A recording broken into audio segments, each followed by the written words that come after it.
Hello, and welcome back to my channel, Mend with Mare.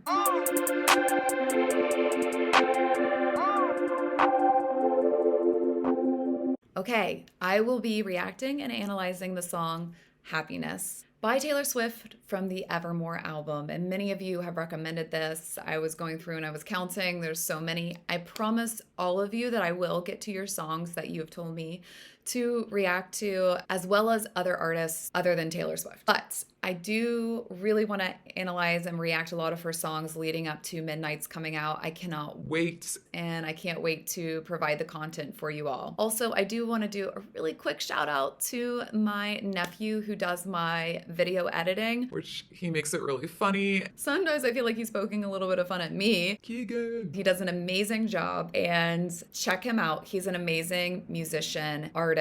His information is linked below. So let's go ahead and get into this. Let's see what it has.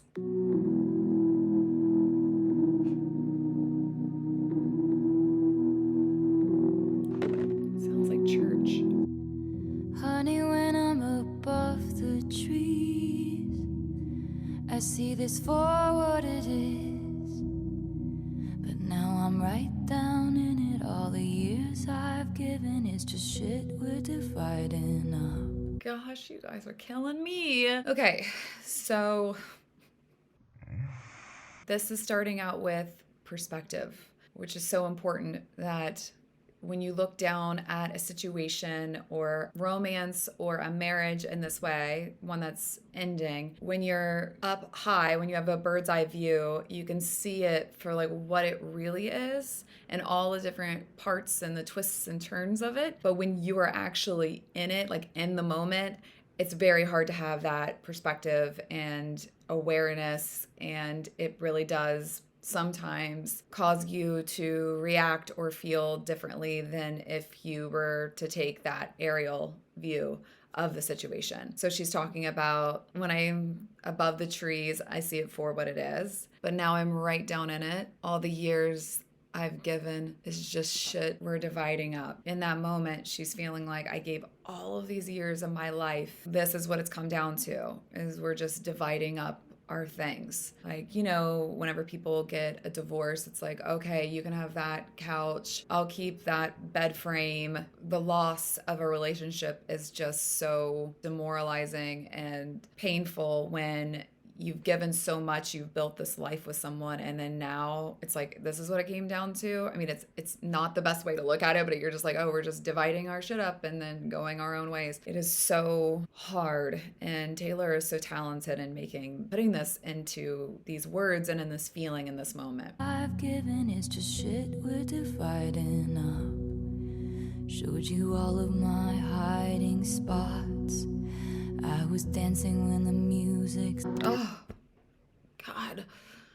Okay, shows you all of my hiding spots. That reminds me of the hoax video where she talks about, you knew the password, so I let you in the door. And it's where there's someone who knows you so well, knows everything. They know you so well that they know how to hurt you the most. So she's saying, I showed you all of my hiding spots. Like, you know all of my moves, my vulnerabilities. Then she says, I was dancing when the music stopped. I love this. I look at this as metaphorical because, you know, relationships can almost have their own soundtrack with their own music. And, you know, whenever you'll be driving in a car and you hear a certain song on the radio, and then you're just taken back to that certain time in a relationship and just either you're raging or weeping. Music has a profound effect, but I do think relationships have their own harmonies and their own song. Another example of this is that movie Romeo and Juliet. I think it was Leonardo DiCaprio and Claire Danes that were in it. And some of you might be too young for this reference, but there's this scene where the song Kissing You is playing and they see each other for the first time, and it's like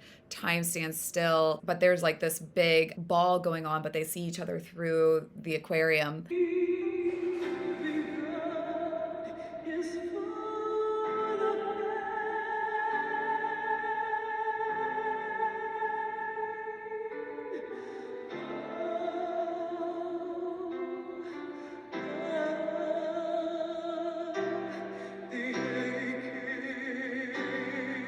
And then it's kind of like the music to them falling in love. So I think about all the harmonies that go into a romance. You were dancing when the music stopped. I think it gives us information about two different things. First, I think that she didn't stop the music, that she wasn't aware that the music was going to stop in the relationship. It seems as if she was still very much into the person, their relationship when the music ended, and she was unaware that it was going to stop. The second thing that I hear is the awkwardness that it causes a person when they are somewhat blindsided or didn't see the end of a relationship coming. You don't really know what to do next. And I also think about the awkwardness of like if you were at a school dance or at a dance and the lights turn on or the music abruptly stops and you're like still in your groove and it's like embarrassing because you're like, oh geez, I'm still dancing. Okay.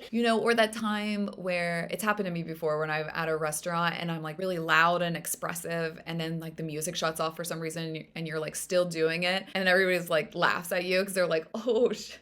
Because it's kind of embarrassing. And I think she feels awkwardness and embarrassment and confusion when the music stops because you have to adjust to this change. And it might have been a change that she didn't want. And so she doesn't know how to do it. So that's why I say that it gives me that feeling of like awkwardness or embarrassment or unease. I mean, there's so much in just that one lyric that is so profound. Reese. Music stopped, and in the disbelief I can't face reinvention. I haven't met the new me yet. Oh man. This is that acknowledgement that she is going to be a different person because this relationship meant so much that now without that person, she will have to reinvent herself. She will be someone different. And even though she didn't ask for this and didn't want this, it's going to happen. She's going to be forced to. And she's talking about the disbelief, like that disbelief that like, wait, is this seriously going on? Is this happening? I'm well aware of this feeling. Also being like, I don't want to face the reinvention because staying in something that maybe isn't working might feel more comfortable. She's saying, I haven't met the new me yet. When you are going through so much change in your life or the end of a relationship, it can be very jarring to our systems, especially if you're a planner, because we don't know what our future looks like. It's like very unknown. And for a lot of people, that is like super scary, but there's also a part of it that's kind of exciting. But since she doesn't know right now, she's like, I haven't met the new me yet. So I don't know what I'm going to be like. There'll be happiness after you, but there was happiness because of you. Both of these things can be true. There is happiness. Oh gosh. So this is the duality of happiness. I think one of the things that we should be taught starting in grade school and elementary school is how to hold complex feelings all at the same time, because that's what life is really about. Our minds try to always separate them into two different boxes, always like good or bad, black or white, when really it's seeing the whole situation of being like, there's happiness because of you. There'll be happiness after you, acknowledging that you can find happiness again. Also acknowledging that there was happiness because of them, that you wouldn't have been in a relationship for so long if it was all bad, more than likely. I mean, there are some exceptions. And that's just a really mature, beautiful acknowledgement, recognizing that you can be happy with a person and then you can be happy then alone, whether you chose it or not, and that you don't need one specific thing to function. Past the blood and bruise, past the curses and cries, beyond the terror in the nightfall, haunted by the look in my eyes that would have loved you for a lifetime. Leave it all behind. Okay, all right. Oh man. Well, okay, before we get into the feelings and emotions here, because I have a lot, I will say that I love her alliteration. So when you hear that past the blood, bruise, curses, cries, has that same like sound to it, and it's beautiful alliteration. It could be a metaphor, but when I hear the blood and bruise, the terror in the nightfall, like it gives me a little bit of domestic violence vibes a little bit. I mean, it could very much be a metaphor. The blood and bruises, I mean, he could have hurt her more than just an emotional way, but it could be a representation of emotional pain, but there could be a literal interpretation that he might have actually harmed her. Haunted by the look in my eyes. Maybe when she felt scared of the person, or she felt shocked by whatever they revealed, or shocked by their behavior, that it haunts him or them. She's talking about the worst part of the relationship. So the blood and bruise, curses and cries, terror in the nightfall, and haunting, like it's a haunting by the look in her eyes. So this is feeling really that it got very, very dark.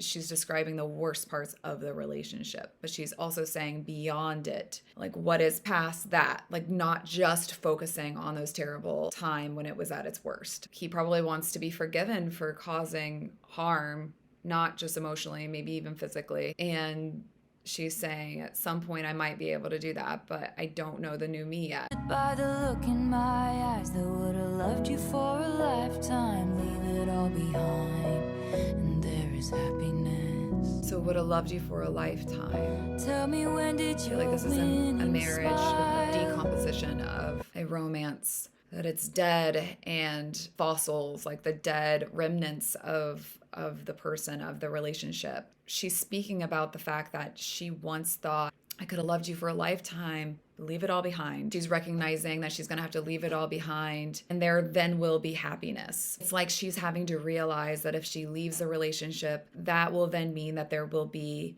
happiness, but it will be a different form of happiness than she had with the person that she loved, because they also gave her happiness.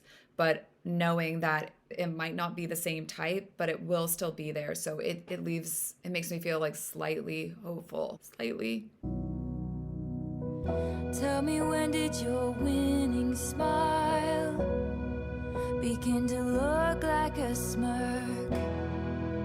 When did all our lessons start to look like weapons pointed at my deepest hurt? Okay.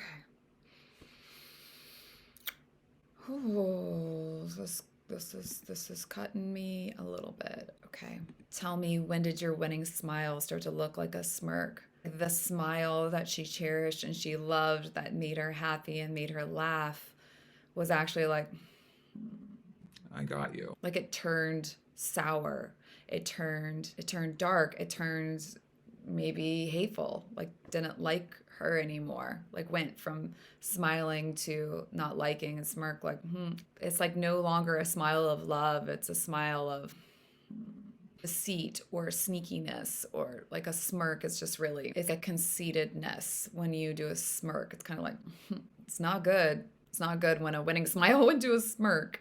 Not good at all. Lessons, things that we had learned together in a relationship, things that we had gone through together, this intimacy that only the two of us know. So we're being used against the other person. So they become weapons. Like that, like the things that hurt you the most are being used against you, like pointed at your deepest hurt, your own vulnerabilities, your own pain. Maybe only your partner knows. They then use that knowledge and use those lessons that you've had to go through, the painful lessons, as almost a weapon to hurt you even more, pointed at her deepest hurt. It was like her soft spot, being taken for granted and taken advantage of, and like a weapon pointed right at you. I mean, it's awful. I hope she'll be a beautiful fool who takes my spot next to you. No, I didn't mean that. Sorry, I can't see facts through all of my fury. You haven't met the new me yet. So she's talking about, I think it was the song, This Is Why We Can't Have Nice Things. She was like, Bass beat rattling the chandelier, so gaspy through that whole year. Living Gatsby that whole year, or some period of time. I heard somebody say that this was really inspired by The Great Gatsby, and I loved that book back in the day. So I remember in The Great Gatsby, Daisy says, like, I hope she'll be a beautiful fool. That's the best thing a girl can be in this world, a beautiful little fool. I'm glad it's a girl. And I hope she'll be a fool. That's the best thing a girl in this world can be. A beautiful little fool. And that was what she said about her infant daughter, that she was hoping that her daughter would be a beautiful fool. This was said because Daisy was not a fool herself, but she was the product of a social environment that did not value intelligence in women. And in the book, it's noted that the older generation really valued subservience and wanted women to be very docile. Her saying, I hope she's a beautiful fool, she's talking about her own life in a way that if you aren't a fool, like Daisy wasn't a fool, if you are intelligent, life during this time was actually harder because that wasn't valued. So she's hoping that her daughter will have it easier. And this is a result of the fact that he really did conform to the social standards of American femininity in the 1920s, really to avoid the tension and issues that would occur. And it's interesting because she refers to the social values of her era, but she also doesn't challenge them. She sees it for what it is and she accepts it for what it is. So her saying, I hope she is a beautiful fool who takes her spot next to you. I love that that's kind of her way of maybe getting a jab and then she's like, sorry, I don't mean that. That happens to all of us sometimes. Like our anger or our mistreatment can sometimes get the best of us, and then we show a side of ourselves that, you're like, no, I'm not going to be that person forever. She's like, I haven't met the new me yet, but I'm getting there. There'll be happiness after me, but there was happiness because of me. Both of these things I believe there is happiness in our history.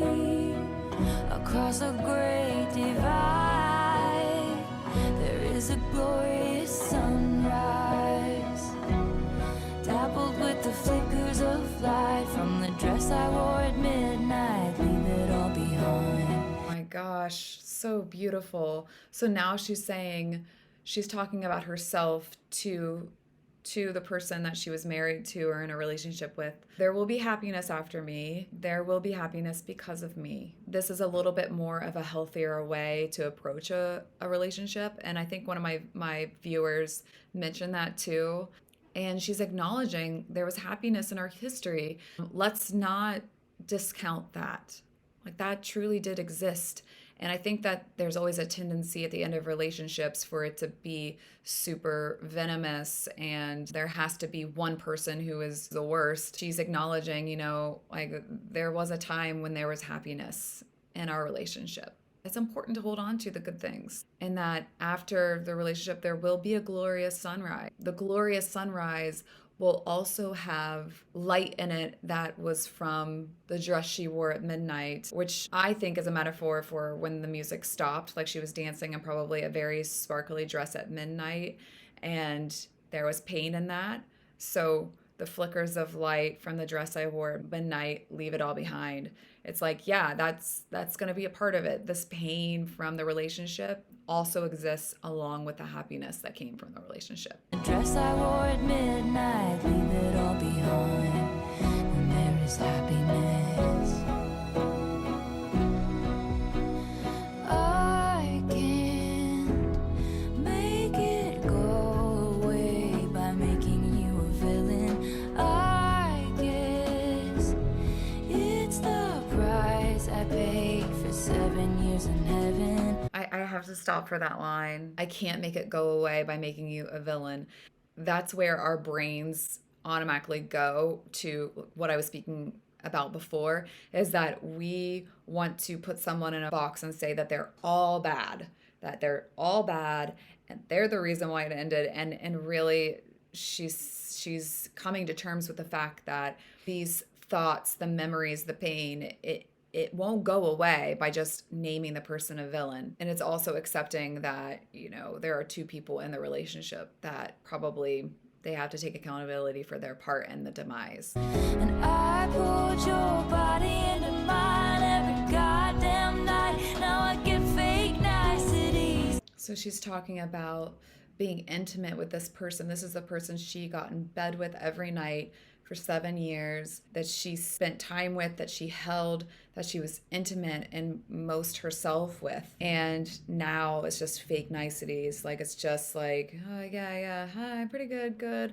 How's the weather? You know, like just keeping it very surface level when this is the person that you would hold on to at night. Dagger in my heart. No one teaches you what to do. When a good man hurts you, and you know you hurt him too.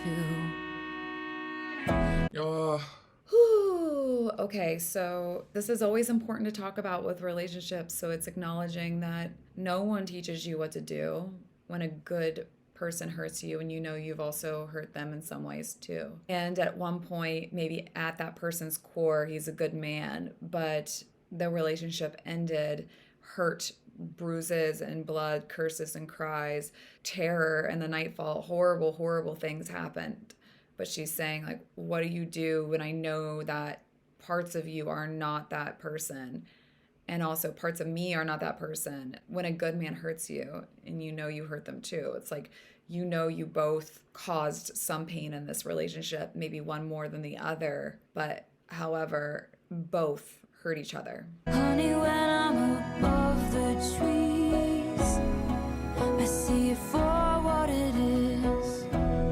But now my eyes leak acid rain on the pillow where you used to lay your head. Oh my gosh. So acid rain. It's so beautiful. So you're thinking about her tears are not water. They're acid rain that are leaking from her eyes onto that pillow. When I think of pollution in a relationship, I think of toxicity. Like, things became so toxic for her that when she cries, it's like acid rain. And it's interesting because acid rain is one of the consequences of air pollution. So polluted air, pollution, things that are not good for you will cause acid rain. Acid rain is also very powerful. It can damage metals. It can burn the skin. His head used to be on that pillow, and now the pain that she's crying is destroying the pillow and destroying where they shared their most intimate moments. I mean, that image, we all, you know, come on, you guys, you know what that feels like. After giving you the best I had, tell me what to give after that. Oh my gosh. After you've given the best of you, so she's given her best years of her life, or that's how she perceives it in this moment, and it might not be, but right now she's like, I gave the best I could, and then, like, what do you give after that? Like, the sadness and the reality and the pain that you feel when a relationship ends. All you want from me now is the green light of forgiveness. You haven't met the new me yet, and I think she'll give you that. She's being so raw here that even though all he wants right now, all that her partner wants right now is the green light of forgiveness, they want to know that they can be forgiven and that it won't be so contentious at some point. And she's like, I don't know who the new me is yet. I haven't met her yet, but accepting or realizing, like, she'll probably give you that. Like, I probably won't feel this pain and rage forever, and I might even forgive you for the horrendous things that you have done to me. In our history, across a great divide, there is a glorious sunrise, dappled with the flickers of light from the dress I wore at midnight. Leave it all behind. Oh, leave it all behind. Leave it all behind, and there is happiness. It's like just coming to terms to the reality, which is really hard to do. It's a song about just being in pain, becoming, you're like almost out of it. Like, you know that you'll be better soon enough, but right now you're still hurting from it. I don't know. I think that this song does have some bit of hope that's woven throughout it, but at this time I feel just, it makes me feel kind of sad or just a little like melancholic. It's just, I feel like she's down in it. She knows at some point she'll have perspective. She's telling herself almost to just leave it all behind. You know, that there will be sunrise. There'll be a glorious sunrise someday, but it's going to be dappled with some flickers from her dress that she wore at midnight, I think, when the music stopped. Because she was dancing in her dress when the music stopped, when the romance ended without her choice. So, I don't know. I feel like I have like a lot to think about. I feel like I just want to sit and think some more about this song, and I'm so curious to know what you all think. All of you, please be safe, be well, and I will see you all soon. Bye.